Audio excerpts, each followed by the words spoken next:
Diane, as CIO of Leighton's Contractors, how do you feel that you manage complex transformations, being that your business runs such a complex service line?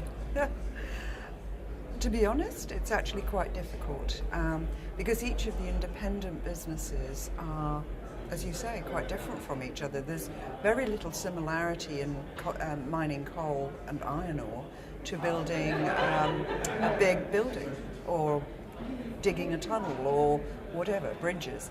So they're very, very different. What we've had to do is recognise each of the businesses. We've just had a major ERP implementation. We've had to recognise the needs of each of the businesses with an aim to get to the full implementation and then go back through and then really start to tailor and simplify our processes and automate as much as we can rather than trying to do it as we've gone along. So let's get each of them working on the same platform, then we can take those opportunities. But it is a challenge in a business like ours. And do you have a steering committee that helps you support the changes throughout the different businesses? Or We do. We have steering committees at the various levels. So for each of the businesses, there is a steering committee. There is a steering committee for the overall programme of work.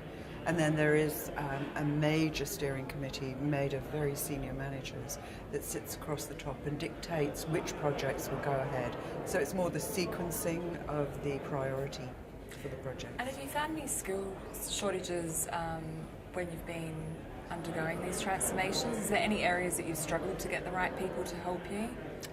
Yes, there is. Particularly in the enterprise architect type area. That's been my biggest challenge, and finding really good senior, what I would call program managers rather than project managers. Yes. So those areas. But generally, skills are quite tough to find across Sydney anyway. So you have to work hard on being a good employer to keep what you've got. And also when you're working on the scale of which you are, it's finding people that have had those types of experiences previously. What we have done successfully, though, is partner with other organisations, consulting companies, that sort of thing, to help create the team that we need. But we do work it as one team. It isn't some of them, and some of them working in three different areas. No, it's one team to deliver, which I think is important. And how is mobile affecting the way that Leighton's Contractors do business? We're looking at mobile to really help streamline some of the processes, particularly in the field, where, if you're working on a new motorway, it could be a 5-kilometre drive from one end of the project to the other. So safety inspections can be very time consuming. But we've put mobility in there to automate the safety inspections, so it's just downloaded immediately if it can't be downloaded as they go, when they get back to the sheds, or indeed for inspections on road builds and things like that. So we're actually using it in that way. So predominantly safety and test audits, that sort of thing, out on our jobs. We're not using it in the offices. Yeah. And is it hard to define those requirements? Is it sort of over time that you... Yes, what we've done is, rather than try to work across the whole of the business, which is impossible, what we've done is piloted with a couple of key projects where they're very keen to work with us to do that.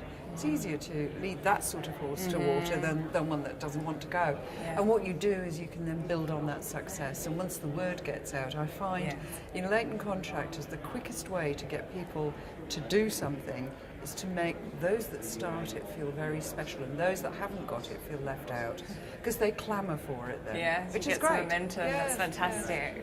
Because I've always felt that it's not the technology that's difficult, it's actually getting the human beings that use it to embrace it and really champion what we're doing. And you've worked globally within senior IT leadership roles. Is there any comparisons you would like to make between markets, or do you feel you've been here for a while? So. I have. I always thought it was interesting that the view in Europe seems to be that Australia's behind. Yes. It's not. Yeah. It really isn't. I really don't see that difference that may have existed perhaps in the 80s. Today there isn't that difference. difference, I don't So think. it's just more of a perception. Yes, Yeah, from yes. a global perspective. Thank you so much, Diane. I appreciate your insights. Thank you.